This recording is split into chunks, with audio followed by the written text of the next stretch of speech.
السلام علیکم ورحمۃ اللہ وبرکاتہ۔ تو جی ہاں ناظرین، آج بات کریں گے کہ قربانی کے لیے جو ہم جانور لے کے آتے ہیں، اگر اس جانور کی سینگ ٹوٹ جائے یا پیدائشی اس کی سینگ ہی نہ ہو،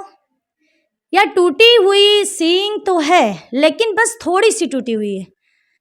یا کبھی تو ایسا ہوتا ہے کہ بالکل جڑ سے ہی اکھڑ جائے،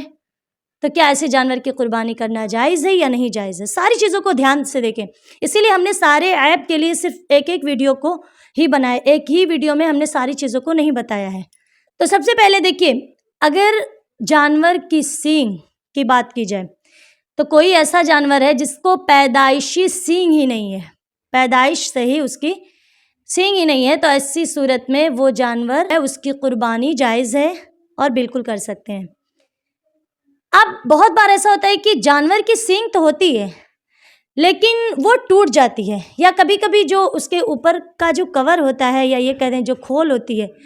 وہ اچڑ جاتی ہے۔ تو ایسی صورت میں ہم کنفیوز ہو جاتے ہیں کہ اس جانور کی قربانی ہوگی یا نہیں ہوگی۔ تو ناظرین دیکھیے، سب سے پہلے یہ دھیان رکھیے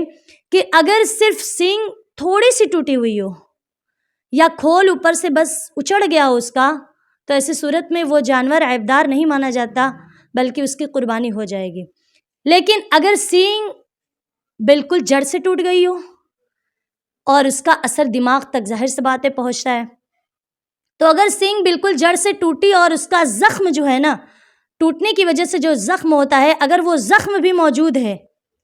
اس پہ مکھیاں لگ رہی ہیں، اس سے خون نکل رہے ہیں، پیپ نکل رہے ہیں، ظاہر سی بات ہے وہ زخم ابھی موجود ہے، تو ایسی صورت میں وہ جانور عیبدار مانا جائے گا اور ایسے جانور کی قربانی نہیں ہوگی۔ ہاں، اب بہت بار ایسا ہوتا ہے کہ کسی جانور کی سینگ جڑ سے تو ٹوٹی ہے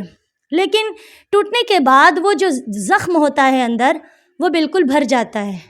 مطلب وہ بالکل ہی وہ کور کر لیتا ہے اپنی جگہ، وہ بالکل ہی ایک نارمل چیز کی طرح ہو جاتا ہے، بھلے ہی وہ سینگ دوبارہ تو نہیں آتی لیکن یہ ہے کہ وہ بالکل اچھا ہو جاتا ہے، زخم وہاں بالکل ہی نہیں ہوتا، تو ایسی صورت میں اس جانور کی قربانی ہو سکتی ہے۔ اگر اس کی سینگ ہے کہ آدھی ٹوٹی ہوئی ہو